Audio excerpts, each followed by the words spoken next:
come over as well.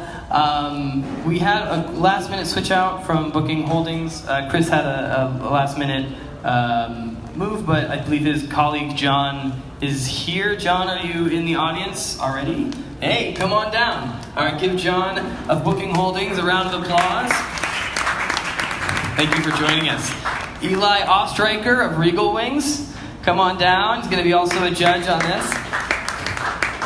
And I'm totally blanking. No, Duke Chung of Travel Bank. Yeah, give him a round of applause, guys. These are people who totally get the landscape on one side or the other, have either founded companies, investing companies, play musical chairs, or support startups on a regular basis. So really, these are experts in what they do. So first off, I'd like to invite up Impala.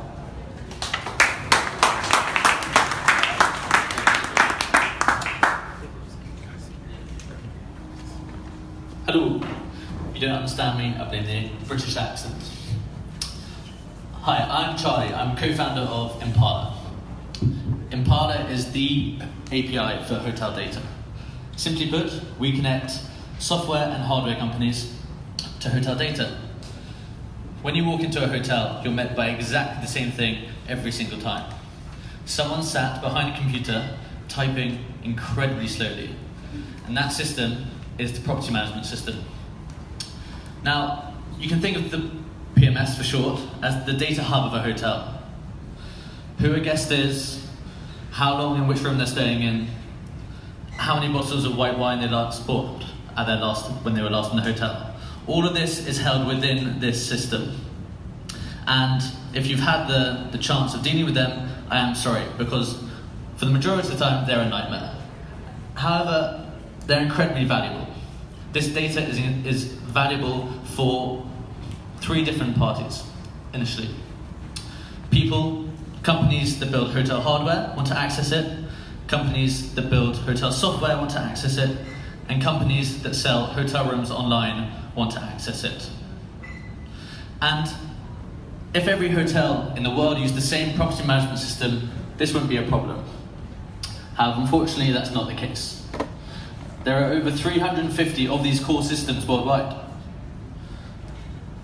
Now, if you're one of these companies that wants to go and sell your product globally, you have to go to each of these property management systems and connect with them individually. What's more is that it's a massive pain to do. It can cost up to £25,000, and it can take up to 18 months. With the end result being that you spend more time on your infrastructure rather than your core product. Now, there's Impala. Connect to one single modern API, and you get the hotel data that you need. One connection to Impala, and we connect you to the PMSs that you need instantly. It moves this into this. And these companies love it, because it means they connect once, and they can instantly start selling their product to more hotels faster and a far higher quality of product. Now, APIs aren't the most revolutionary piece of technology out there. They happen in every industry. Once cloud services are adopted by a vertical, one company comes along and builds the API to connect that vertical together. Very quickly, they become very defensible. And before long, they become incredibly valuable. Let me show you the market that we're heading into. Our initial market of hotel technology has an infrastructure total addressable market of $1 billion. If we expand that to online bookings, that goes up to $11 billion. And if we were to reach our vision of being the Stripe for travel, you're talking pick a number above $25 billion. Now, our pricing model is that we charge our customers both a monthly subscription fee and a per hotel monthly fee. The key thing here is that we charge those software and hardware companies, not the hotels, which makes this model extremely scalable. We have 30 companies subscribed to using Impala and a waiting list of a further 50 companies. These companies are desperate for a solution, like Impala. Let me tell you about one of them. Oki is a fantastic piece of hotel technology. It's an upselling platform that allows hotels to sell more expensive rooms and more expensive services. When you book a room in a hotel, you get an email from the hotel, from Oki, saying, would you like to upgrade to a suite? Or would you like to add breakfast to your booking? Now, the problem is that Oki can't sell its product to the hotels that want it. It has hotels lining up to use its product, and it can't provide for them. Their problem is the PMS connectivity. Their product can't run without the data from the PMS. Imagine that. Hotels lining up and not being able to provide for them. It's a massive pain that not only Oki, but the rest of the companies in the industry feels. Oki needs a product like Impala. Now, we do have an unfair advantage. We have previously built one of these core systems, these PMSs, so we know this problem inside out. The team, this is me. I deal with the commercial side of the company. My background is in business. I started my first business whilst at university, and it's my business partner, Ben, CEO of Impala, who's a software engineer and has previously built API-driven products. We've just recently raised a seed round, $1.75 million, to really sort of push us through and solve this problem. All right. Thank you very much.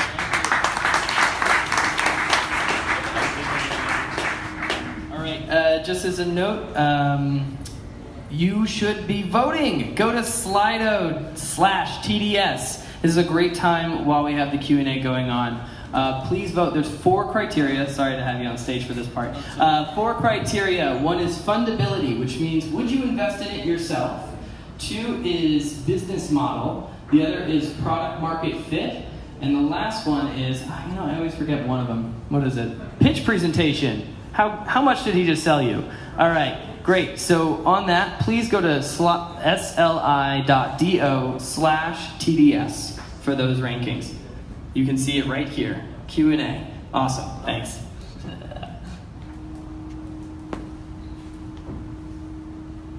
Happy to answer any questions. Yeah, go for it. I'll go first. First of all, I think I speak for everyone by saying that the British accent definitely gives you an edge right away. We actually chatted on the website yesterday. I was trying to understand a little more. Would it be fair to say, in one sentence, that you are the Zapier that goes between PMS and other hotel softwares? To an extent, yes. Similar in the fact that it's building those connections. I guess we'd like to compare us more to sort of Stripe or a Twilio, in the essence that we pre-build those integrations for everyone else and then provide them with that data rather than allowing people to build those connections to match up those connections themselves. Got it. And if that's the case, it makes sense what you're saying, but if there are 350 different PMS softwares out there, don't you need to individually figure out the API for each of them? Yes. Got it. That's our business. It's going out and building to each of these core systems. Okay, real quickly, I think you said you had a case study of 25K in 18 months for an implementation. Yes. And what is your footprint on that with these multiple different? Sure. So there are sort of international and sort of national players out there that do charge incredibly high fees, and that's something which we factored into our recent fundraise. Is that we raised an extra amount of cash to go out and pay for those integrations ourselves. What we see though is that fee that those guys, the PMSs charge, it's a cost base to them. They have a cost of people coming to them saying, I want to integrate with you. So it's covering their cost of integration. So once we do that, that essentially takes away their cost for them. Okay. And then the 18 months, if you've done one of these integrate, you said you're doing this, so it's 18 months down to? So the shortest one is taken from front to back about a month and a half. Month and a half. Okay. Yeah. Thank you. What's your coverage right now on all the hotels? So we versus the future, and also curious about what happens to all those commissions. Who's taking all the hotel commissions coming in? Sure, yeah. Take percentage of that, or is that passed along to On the booking side, the or? booking side? Sure. So our initial market isn't on the booking side; it's on the hotel technology. So CRMs, revenue management systems, those kind of systems. Our current coverage is we cover about 10,000 hotels. I guess our first milestone is that we will cover 70% of hotels worldwide by the end of the year, by sort of playing on the 80-20 rule, targeting the biggest PMSs out there. I guess once we get to that point, then we become really interesting for OTAs. We're looking to sort of target. Target hotels. We haven't got to that point, so I couldn't comment on the hotel fees. Thank you. So I guess thinking about the different hotel technology providers and kind of when it would make sense to connect to you guys, or it's just directly connecting, what hotel technology providers do you consider your product a good fit for, and maybe ones that you're not focusing on at all? So we initially went down and tried to focus on systems that need guest data. So those are the ones that really aren't catered for at the moment. Within the first 2 months of doing that, we actually had inbound from anywhere from revenue management systems to keyless door locks to Wi-Fi systems. This is a pain across the industry. It's a matter of initially building those integrations and then maintaining them as well. So maintaining 100 plus PMS integrations is a whole job in itself. And for these companies to outsource that so they can really focus on their core product is incredibly valuable for them. Doesn't the PMS in itself has an incentive to offer these connections with the popular softwares out there? In terms of build their own, or? I mean, as part of buying PMS, you also have all the integration options right off the bat. So you have the integrations in terms of to some companies, yes. The problem is this new wave of adopting more and more technology means there are increasing amounts of new companies coming saying, I want to integrate with you. And so it's a massive pain for the PMS as well. So we're taking this cost base from them and providing them with value for these extra connections. Got it. Makes sense. All right. Good stuff, guys. Thank you very much. Good stuff. Impala. All right, again, guys, I highly recommend doing this during because it's very difficult to vote on the criteria at the end. So go to sli.do/TDS, the 4 criteria right in front of you, and you just rank 1 to 5. 1 meaning it wasn't so great, or meaning it was terrible, and then 5 meaning it was excellent. All right, next up I'd like to have Anna from T-Bird. Give her a round of applause.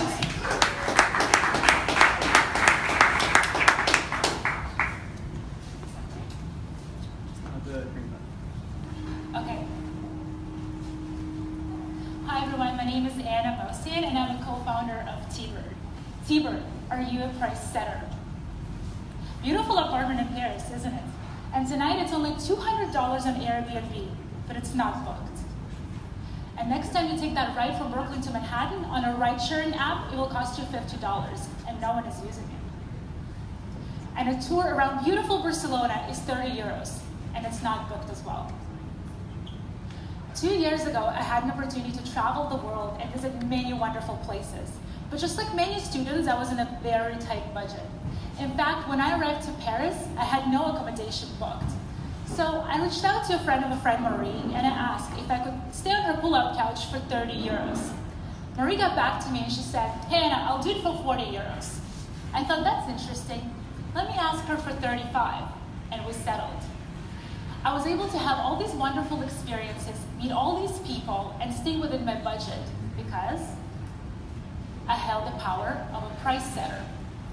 So when I got back, I started to do a little bit of a research, and I realized that in places like Thailand, Bangkok, when people get into a cab, they negotiate for a price fare. And in Marrakesh, on their local souks, they negotiate for items all the time.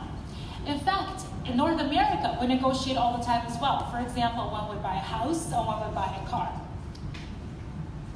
Whatever you're going to call it, negotiation, bargaining, haggling, it existed in the past, it existed in the present, and it will exist in the future. It's a world phenomenon. I'm introducing to you T-Bird, a negotiation and bidding platform for accommodations, transportation, and tour services. We reverse engineered a traditional booking service and allow the traveler to actually post what they want to do and for how much they're willing to pay. So I'm going to show you how it works. So this is me, Anna, and I'm traveling to Los Angeles, let's say. I'm going to go into my app, I'm going to my request, I'm going to indicate that I need accommodation in California on a date, and I'm willing to pay $65 a night. The request gets added. This is Katie. She's actually a service provider, okay, in California. So she pre-filled her service in advance. She will get notified when a person like me is looking for a service. She will find me in T-Bird, start negotiations, pull the service up, and here she's offering $80 because that's how much it's worth to her. Oops, sorry. Can I go back? Yeah. Okay, it opens up a room for negotiation. So now we can negotiate between 130 because it's 2 nights to 160. I can accept, decline, or counter offer. How we make money? Well, we charge 10% from each transaction. We've been running some closed beta, and the feedback that we've been receiving is such as great idea, it's like working backwards, negotiation approach is very unique, very interactive. Some of the milestones that we've achieved as a team, we spent over 3,000 hours into development, 500 plus potential user signups. Our office is in Toronto, Canada, and we have an ongoing support from Tax Chambers LLP, Cointech, and York University. In fact, we're actually part of the accelerator, Accelerate Up at York University right now. We raised some capital, so 30,000 from angel investors and 20,000 from friends and family. Who are our target market? Millennials. Why millennials? Well, because they spend $200 billion annually on travel. And millennials are the ones who are time rich but money poor. And millennials are the ones who believe that spending on travel is far more important than buying anything tangible, such as a car or a house. T-Bird is not about introducing a new booking system into the market. It's about disrupting a $7 trillion market. Our team consists of myself. I'm Anna Mosin. I'm a co-founder. I have an IB BA from Schulich School of Business, BA from Psychology from York University, an MBA from Schulich School of Business. I also have an international experience at work. Traveled more than 20 countries, lived in 3 countries, and speak more than 3 languages. My co-founder, Julia, has very similar experience as well. The team consists of 6 people, back and front-end developer, a designer, and a project manager. We have an ongoing support from our advisors, such as Chris Cater, who's entrepreneur in residence at York University, and a very successful entrepreneur himself, and Neil Bakbar, who is a CMO for Flight Network. Our timeline, we look to pilot to universities in June 2018. In July 2018, we actually plan to release in New York, Los Angeles, and Toronto. Around September and October, we're looking to raise some capital and introduction of AI technology. And in November 2018, we'll plan for a global release. So next time you take the tour around beautiful Barcelona, or you decide to take that ride from Brooklyn to Manhattan, or book accommodation in Paris, I want you to think, are you a price setter? Are you the one who's calling the shots? Because with T-Bird, you're always a price setter. Thank you.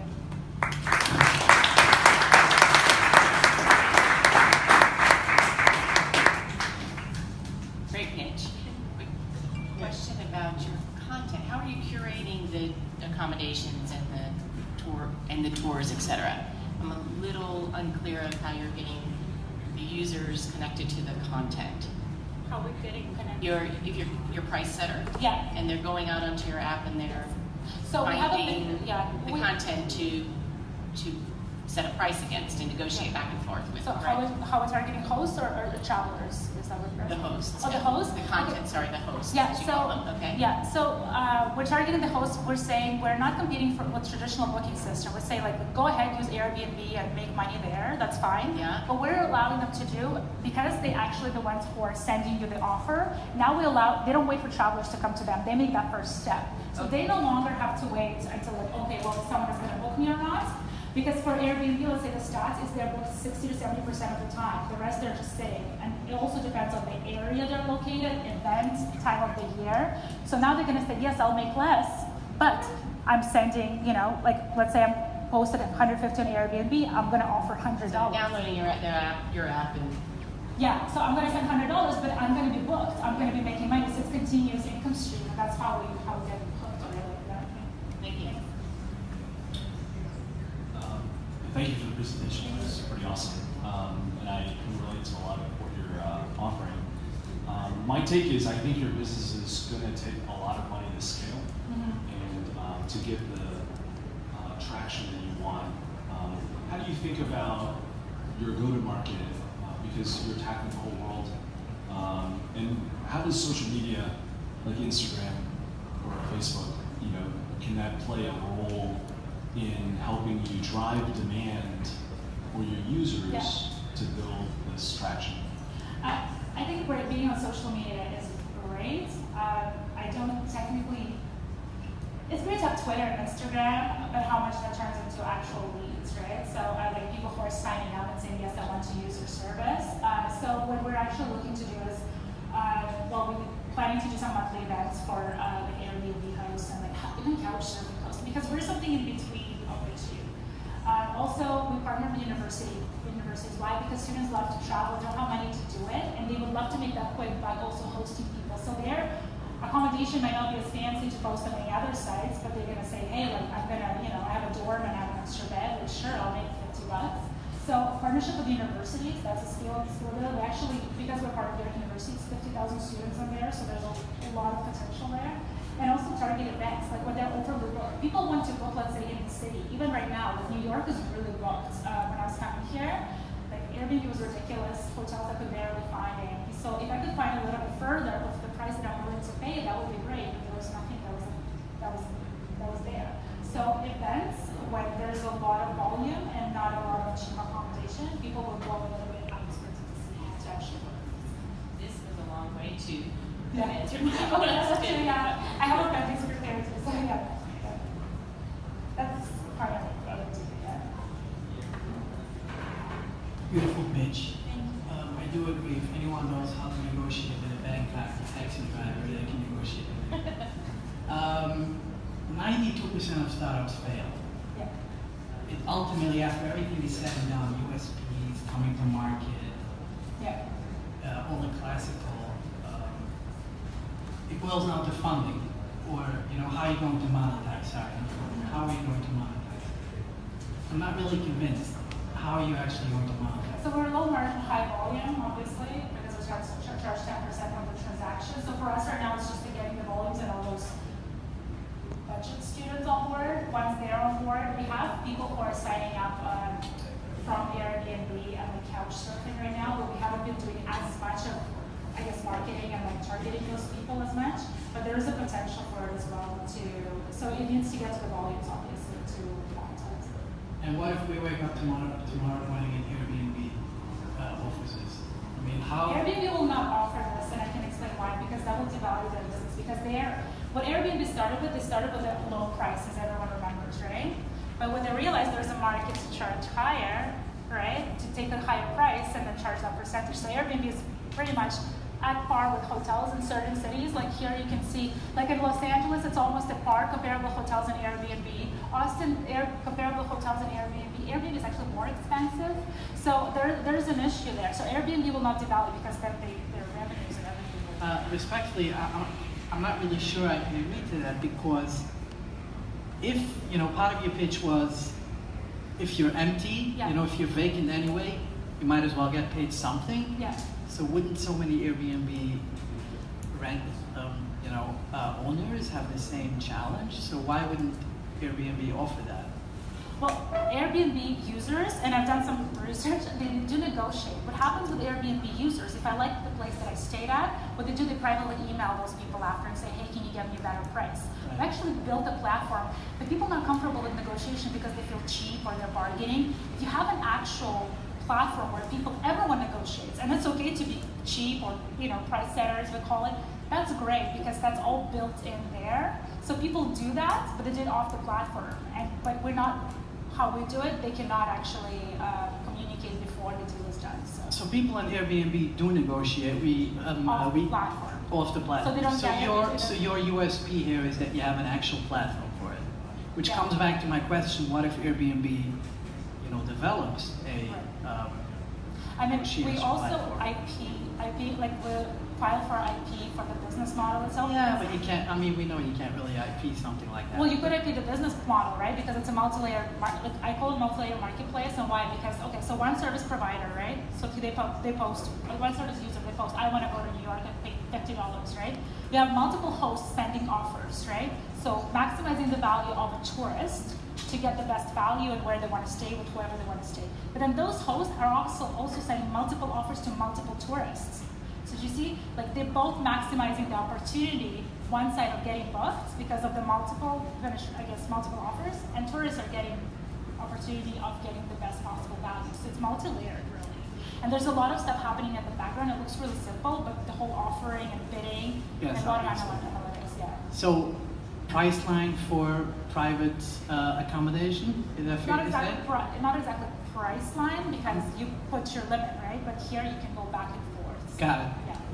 All right, that's it, guys. Thank you. Thank you, Anna.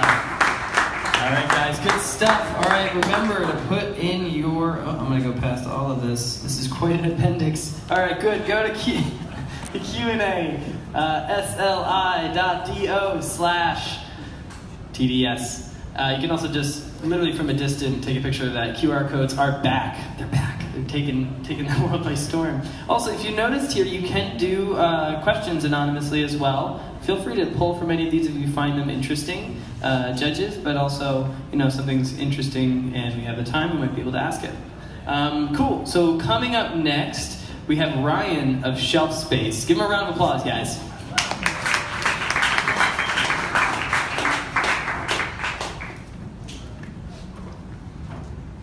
So what if I told you it's possible to check out of your hotel and check in your luggage for the airport at the same time?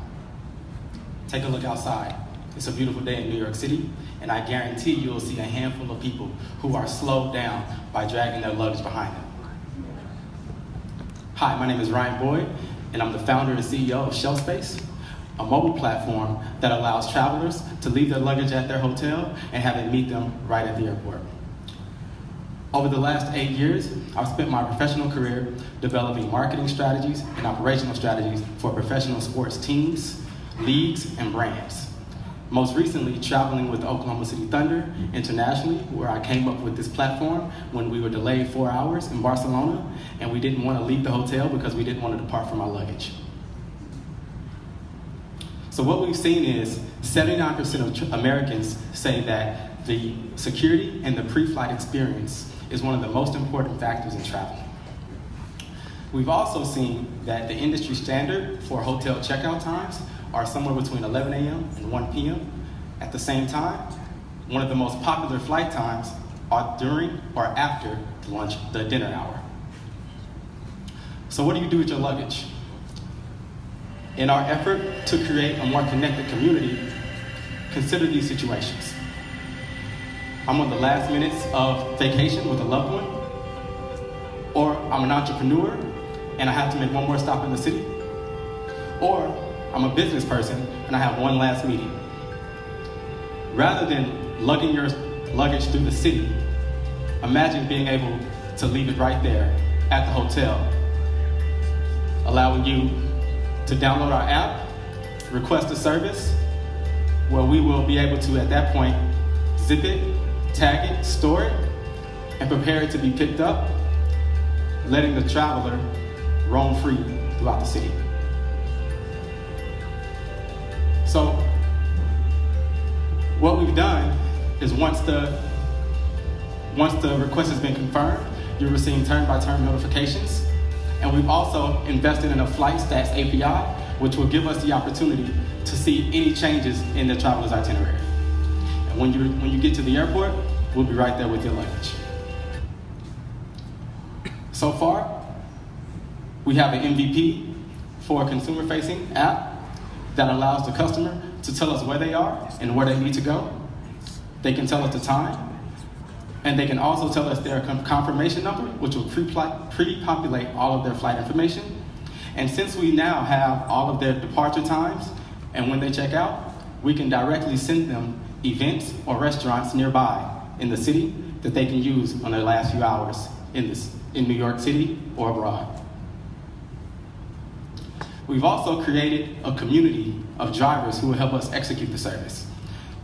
So a driver will get a notification when a request comes through. They can then accept, see exactly where they need to go. They will also see the time allotted to execute the service and where they need to drop off at the airport. We predict that we'll be in 3 major markets domestically by the end of the year, but we plan to start in New York City, which has hosted over 63 million travelers in the past year and continues to grow year over year. Similar to the companies that you see here, we also plan to add a level of security through a pending partnership with Delta Global Services, who will do our security screening once we get to the airport. Our phase 1, which launches in June of 2018, will be the core transfer service.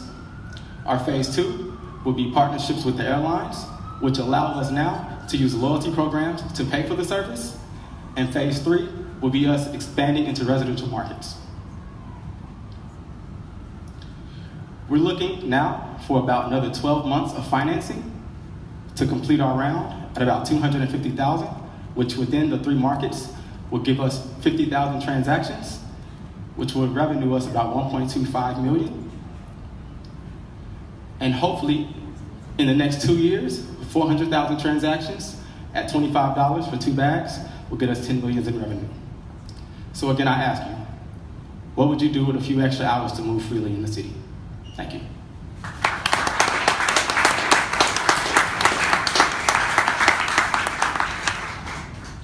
Hi, great pitch. 2 questions. How do you vet your drivers? How does that work? And is there an insurance involved in this to guarantee your bag actually shows up and gets back to you at some point? Correct, yes. We have taken an insurance policy and we go through a similar process of vetting our drivers that any other drive or gig app would allow. So they have TLC license. They assume we are Uber drivers. One of the big things that we're trying to show to acquire new drivers are the incentives in driving for us opposed to other ride-sharing platforms. So we're offering a higher hourly wage. Also, Uber drivers, as we polled, find it impactful to not actually have a rider in the car with them. So for them to actually receive a request, see exactly where they're going, pick up in bulk, and now able to drop off. And when they get to the airport, they're guaranteed a ride back into the city. So they found that very impactful.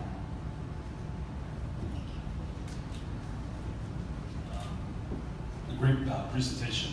I can see the value where business travel, and we can probably help distribute your service pretty quickly. The question I have for you is, looking at Uber and Lyft business models, they spend a tremendous amount of time acquiring drivers. That's where the bulk of the effort has gone into to build those businesses. What's your defensibility if these guys wanted to just offer this as just another button outside of UberX and Uber Select? Yeah, sure. So, type of delivery. So that will go with our contract partners. Like I said, we have a pending contract that we're working through right now with Delta Global Services that are providing the security screening. So far, we haven't seen any of those apps want to even really reach into that lane, especially when you're dealing with someone's personal belongings. So we've taken additional care to make sure that we are going through the security process as well. Hope I answered your question. So this boils down to an extremely specific scenario. I check out of the hotel, I don't want to leave my bag at the bell desk, my flight is a few hours later, and I don't want to take my bag with me, and I gotta figure out where to store it. And for that we charge $25? Correct.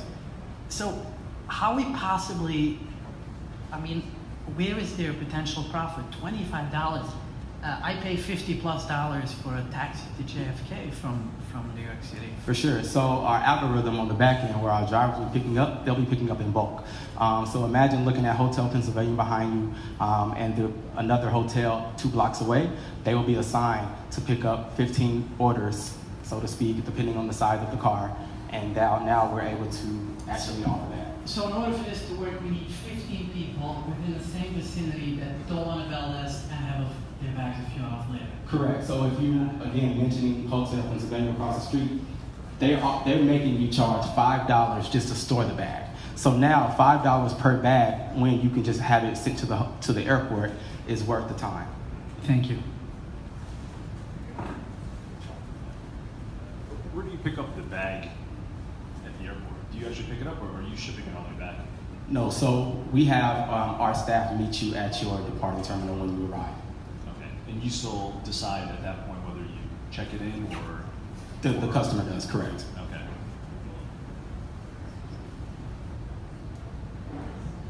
Perhaps we could answer one of these questions right here. What is do you have a value prop for the first leg of the trip? If not, how do you work with companies that do? So yes. What we're looking to do is we're trying to figure out the exact margin. We're hoping to now work at a 60% profit margin that will allow us to expand into other markets as well. Our exit strategy would be to work with an airline, Delta, so to speak, that would like for us to provide this to their loyalty members. Great. Awesome. Round of applause, guys.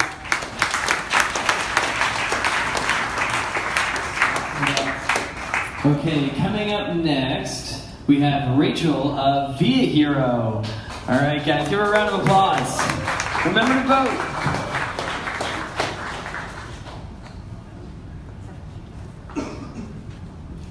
Hi, my name is Rachel, and I'm here today with my co-founder, Greg, who is going to join me for the Q&A portion in exactly 5 minutes. Okay, so we're all travelers here. I don't know about you, but for me, the worst feeling when I come back from a trip is finding out about that one thing that I didn't do, that I didn't even know about, and that probably would have been the coolest part of my trip. Okay, so how does this happen? Well, let's say you sit down and you're ready to plan your next trip. You can go the route of a travel agent who works on commissions and is actually incentivized to make your trip more expensive and less personalized. Or you can plan it yourself, but let's be honest, it's hard and time-consuming, taking on average 35 hours. That's almost a full work week. Or if you're looking to dive really deep into the culture, the best option to do that are these really expensive tour packages. So we saw that the travel planning industry needed to change, and we created VoyagerHQ, a marketplace for travelers to hire locals to plan their trip. And here's how we're stirring things up. Number one, we're flipping the revenue model from commissions to a flat fee in order to build trust. So there are no misaligned incentives here. Number two, we're changing the person doing the planning from a travel agent to someone who actually knows the area, a local. And number three, we're changing the deliverable to a personalized guidebook and custom map that are created just for you and available completely offline in an app. So there's a portion of each type of traveler that wants someone who's local to help plan their trip. And when you focus on our target demographics, which are older millennials and early retirees, you're looking at a serviceable available market worth $10 billion. So you're on our site, you enter some preferences about yourself, and our matching algorithm populates the top locals to plan your trip. So you're choosing someone who loves the same things you do. It's kind of like having a local friend plan your trip. And as you can see, our locals, we call them heroes, and they act as your personal concierge both before and during your trip. So they'll arrange anything on the ground that you need, plus provide you with everything in an offline app, so you don't have to rely on Wi-Fi or data during your trip. And looking at our model, our local heroes charge between $25 and $35 a day, and we take a 25 to 40% cut depending on the country. So with an average transaction size of $170 and an extra $25 from affiliate revenue, we're netting $85 per trip, and that's comparable to Airbnb. And looking at our traction over the past year, we've grown from $5K in revenue in Q1 of 2017 to $70K in revenue in Q1 of 2018. And we've used mostly organic forms of marketing to acquire new travelers. So with a customer acquisition cost of only $8 and a net revenue of $85 per trip, there's a lot of room to play with in terms of margin. So, what do travelers think about all of this? Travelers absolutely love VoyagerHQ. Our net promoter score is an 82, and that's across 4,000 travelers. So just to compare, Airbnb's is at a 63, and travel agents average a 0. But this is just the beginning. Our vision is for anyone, anywhere, to have access to a local to plan your trip. So here you can see our projected expansion through 2022, and that's both the inbound markets targeting US travelers as well as outbound markets targeting non-US travelers. And then our number of heroes here is projected based on the number of trips. So we are here today looking for partnerships to help us propel our growth on the supply side. And we've seen that tour guides and couchsurfing hosts and Airbnb hosts make really excellent travel planners on our platform, and we're looking for an efficient way to continue to scale our supply. We know that local travel planners are the key to unlocking the ideal travel experience, and we invite you to join us in creating the future of travel planning. Thank you. Greg, jump up here. Sure. It's actually Cool. right there. Oh, perfect. Hi, Greg. Maybe not. Hi, I'm Greg. Great pitch. Again. Thank Very you. Interesting. Curious how you're acquiring or you're attracting your heroes. Yeah, so like I said, we found that tour guides, Airbnb hosts, couchsurfing hosts, we leverage other platforms, and once we have 6-7 heroes on our platform, we found that referrals are really effective for us. So we're able to ramp up our supply very quickly within that network. But we try to leverage those platforms for the initial heroes.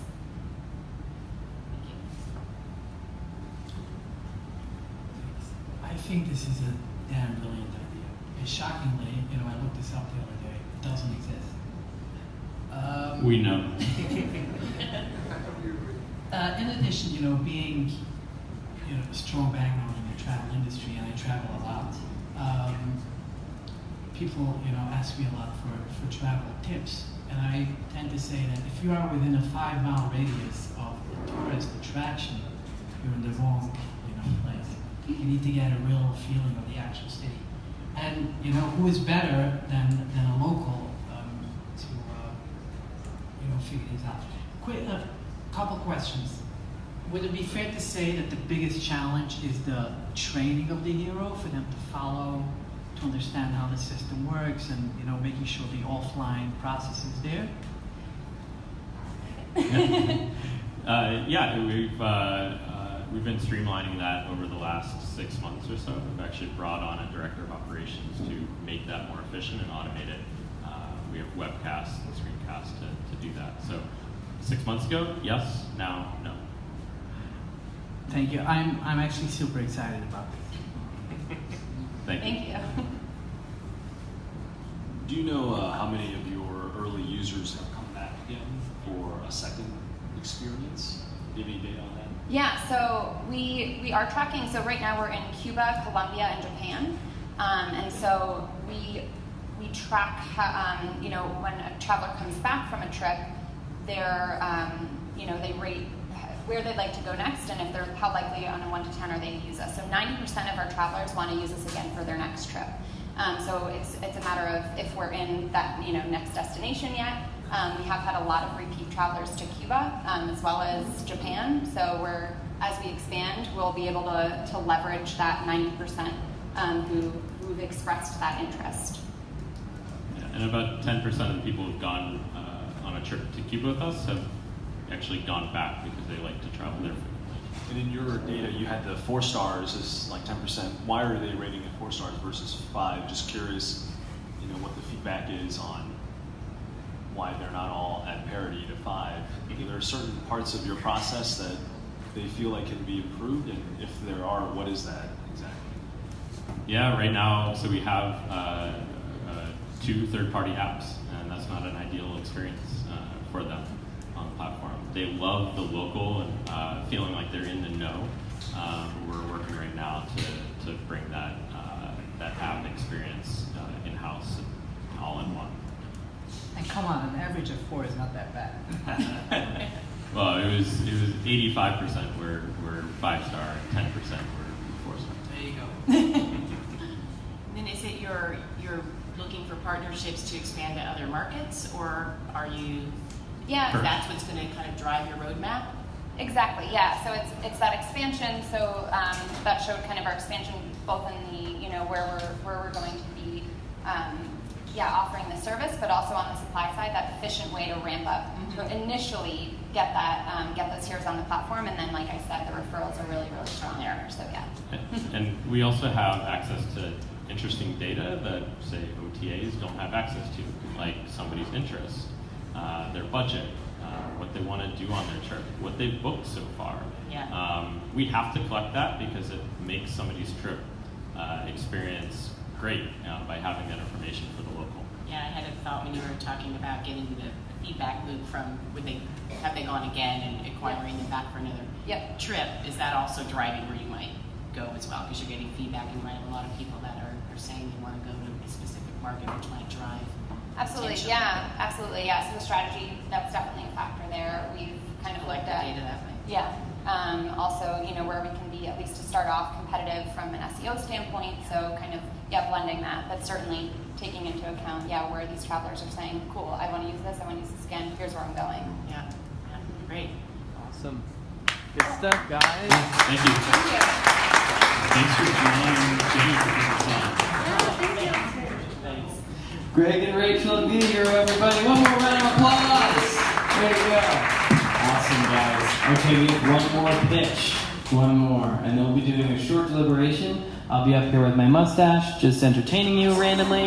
It'll be fun. We got one more. Peter of Sleepbox. Give him a round of applause, everybody. Great. Thank you, everybody. I'm Peter Chambers from Sleepbox. We're creating a new type of technology-driven micro-hotel. I'm really glad to be talking at the end of the conference today, where I think that we've been discussing at length a lot of the similar motivations we see from travelers, what the next generation of traveler looks like, and what some of the shortcomings are that we have in the industry right now. What we see are some of these digitally driven consumer trends that you see being perfected by other companies in different industries like Amazon or Zipcar or WeWork.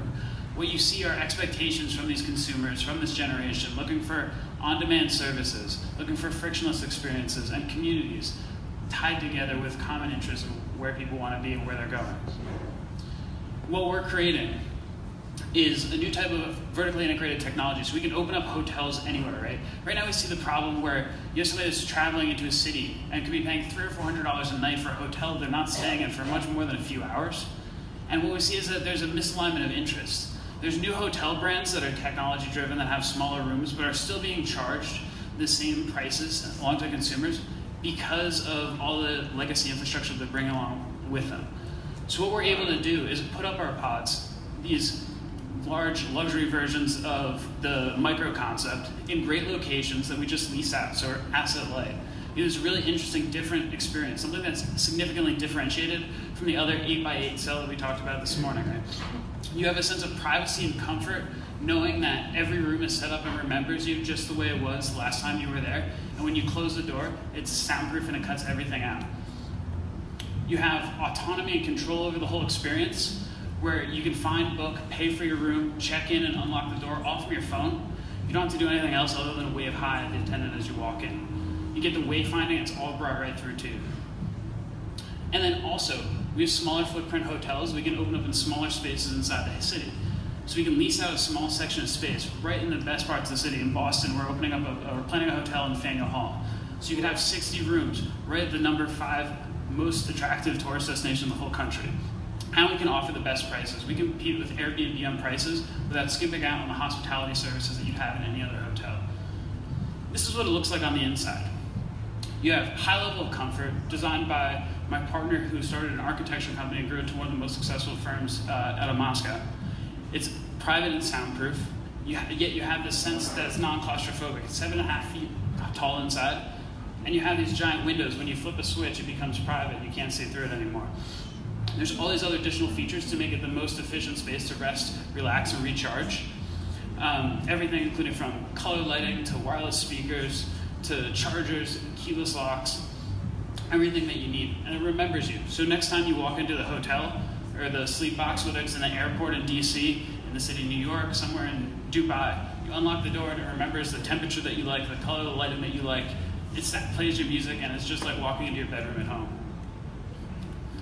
Tying all of these pieces together, what we're able to do is take the best practices of everything that we're discussing right now.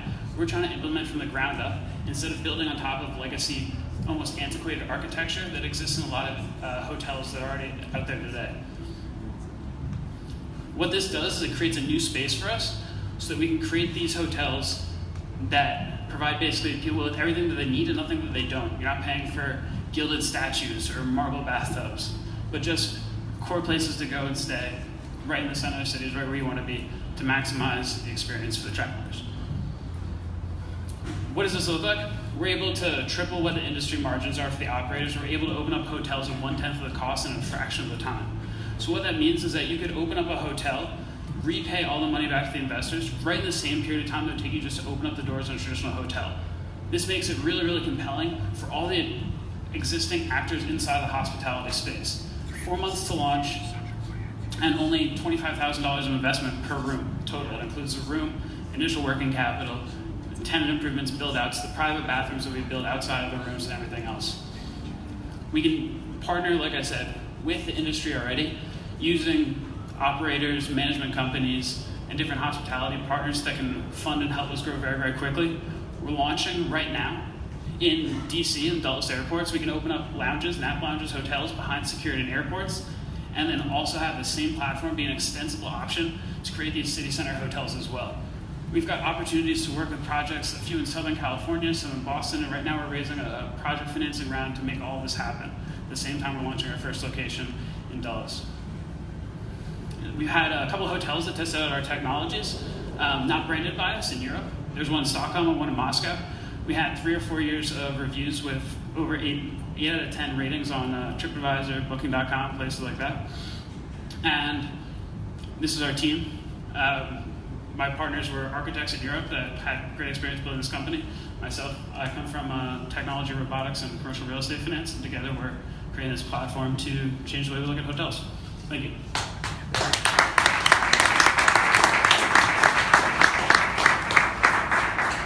Sorry, I'm itching to go first. Do you know how some couples name their babies after the cities that they were conceived in? So I think we're going to start seeing sleepbox. If I were to invest $25,000 in a sleepbox, what type of return and how quickly? So typically what we see is if you were to invest, for example, if I were to tell you open up a hotel and invest in a hotel, for example, something in Boston, it's a $1.5 million investment for a 60-room hotel. That would open up and run, and over the course of a 10-year period, we would have 35 to 42% IRRs, which is significantly higher than industry standards. If you extend the terms for that, it gets even better. If you look at traditional net margins in hotels, you're looking at something like 7 to 10%, we're looking at like 35 to 40% in most cases. Better in airports. Of course. And the difference between the hotel is the fact that it's portable. It's the modular construction of it. Yeah, you're still bound by the 3-year and $25 million construction for the project. Let's say in Seaport in Boston, we could do that for $2.5 to $3.5 million. Thank you. In this, sorry. Go ahead. This is actually very different than the other presentations we've seen because we've just swung from one side of the standard deviation to the other side. When we look at the data around millennials, in today's era, the number one thing people make decisions around is the property Instagrammable.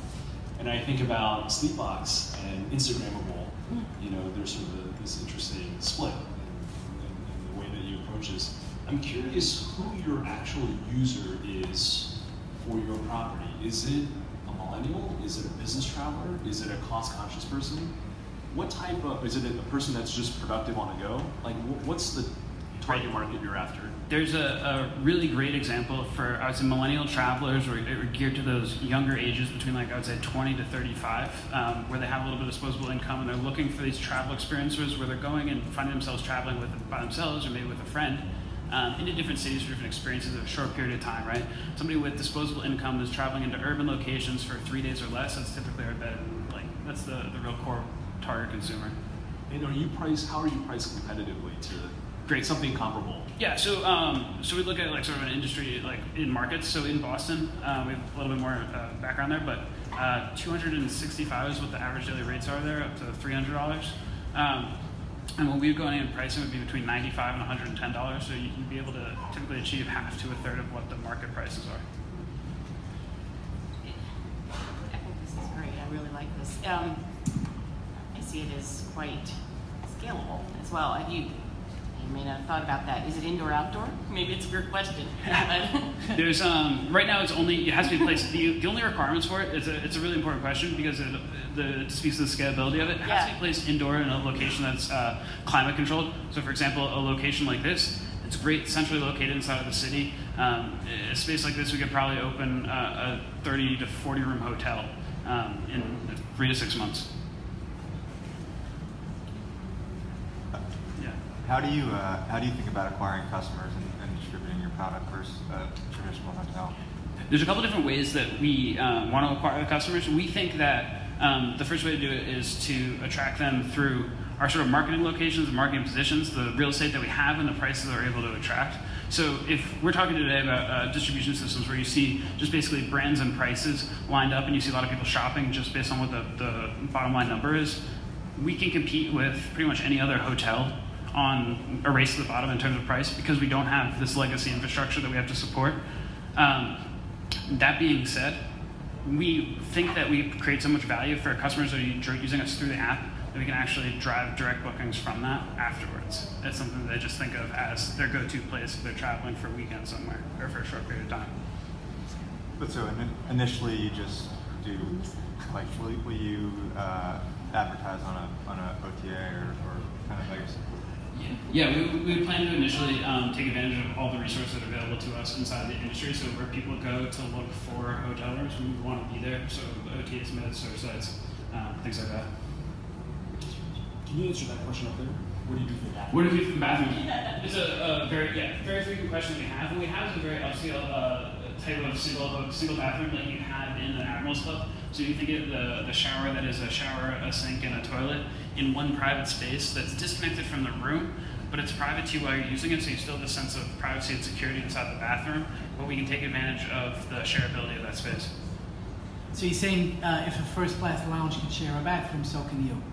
Is that what you're saying? Right. It's a similar infrastructure build out. So. Do you have any competitors? What's that? Competitors out there today that you are? Yeah, I would say the competitors that we see are eHotel and Moxie. Okay. Moxie being probably the closest competitor here, but it's still $300 a night, and you're being burdened by the infrastructure cost, which doesn't really align with what the brand is really targeting. Right. Awesome. Thank you. Thank you.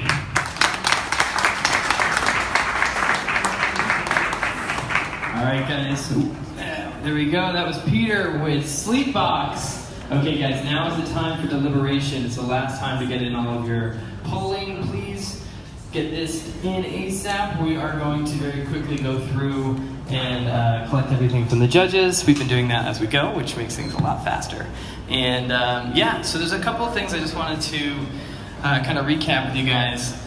Hey, Bennett, can I want to get casual, you know what I mean? So a couple things. One is, we're really excited about today. This was our first inaugural Travel Disruption Summit. A lot of faces came in later, so thank you all for being here. Thank you to everyone for participating, dealing with some of our learnings while we figured it all out. And again, this was really a beautiful day for us. We're really excited about it. One thing I wanted to thank also our other media partner. I want to thank FocusWire again, and then also this is a great event that's coming up courtesy of our friends at Skift, who's also a media partner. That another chance to pitch if you're working with airlines specifically. So I think this is going to play.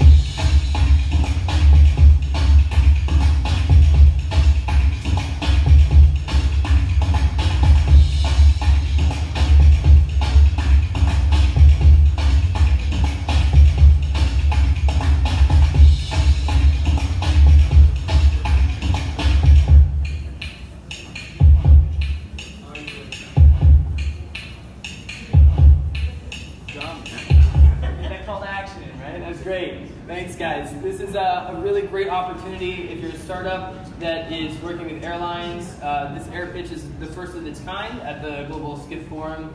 Another great opportunity. I also want to thank Travel Massive, who's been live streaming. Ian, the founder of Travel Massive. Give me a round of applause. We're like awesome. This is what it's all about. Really came through, literally lifting stuff off the stage. So thank you again, Ian, and thank you again to everyone who came out and made this possible. So I want to just kind of talk about Voyager a little bit because we organize the thing, so I'm going to do that.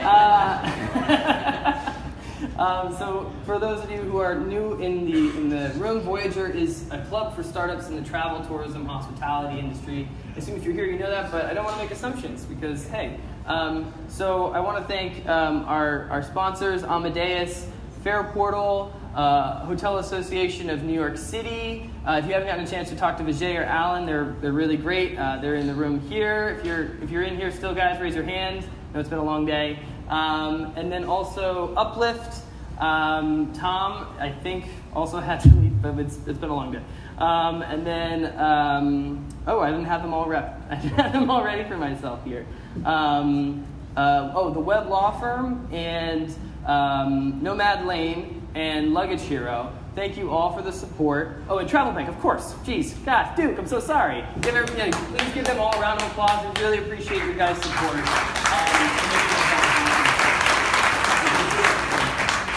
Every day we're trying to build our community. We're growing. We have applications coming in every day, and now that we've reached over 1,000 founders, we're looking for what are the next steps for Voyager. And this was a great representation of what that can look like. And we're very open to new partnerships, new collaborations, and a lot more on the horizon. So one thing is, you saw this video as it was going, but what we're looking to build is a global community. And that means doing events and activations in different countries, in different cities, and really expanding the brand and what it can be. To each individual startup founder, to every investor that collaborates with our community, to every corporate leader that does the same. So this is a little addendum. We'll be announcing some new formal branding in the coming months, but you'll notice that we had a little HQ on top of our brand, because guess what? Voyager is Voyager 1, and that's .gov, and it's really hard to overcome. So Voyager HQ. So yeah, guys. Just want to say there's plenty more coming, and again, thank you all. I want to thank the team, Jenny, Gerardo, for Andrew, for Matt, for Dahlia, the producer on this event. Please give them a round of applause, guys. They worked so hard on this. It means a really great deal to us to have you all here. I think we have a winner. Good to go. Are we good to go? Terrific. All right, and the winner is, the winner will receive discounts and services and credits to a series of our partners, and also this Amazon Echo, courtesy of Amadeus. So thank you, Amadeus, for this literal physical perk right in front of us. And the winner is, drum roll, anyone can do a drum roll? All right, cool, yeah, guys, that's great. All right, it's VoyagerHQ. Round of applause, guys. Greg, come on up. Congratulations, guys. You guys win a bunch of awesome stuff. Please, great stuff. You guys are pillars of this community, and we're really happy to have you here. Please take that. All right, guys. Awesome. Round of applause for these guys again, guys. Please connect with them afterwards. So the party's not over. The day here is. So we're going to conclude. Please grab a coffee on the way out. I think we're pretty much packed up, but the day hasn't ended. Please meet us at the Rose Hill rooftop, which is just a couple avenues over. It's on 32nd between Madison and Park Ave. And oh, terrific. There's a bunch of food. Please go grab food if you guys want to take that with you. Also, if you're looking for suggestions to fill this couple of hours before the after party, please just reach out to one of us. If I haven't met you yet, I'm really bummed out about it. So please come talk to me. My name is John Matson, the Managing Director for VoyagerHQ, and I will be here. You guys are awesome. Thank you so much.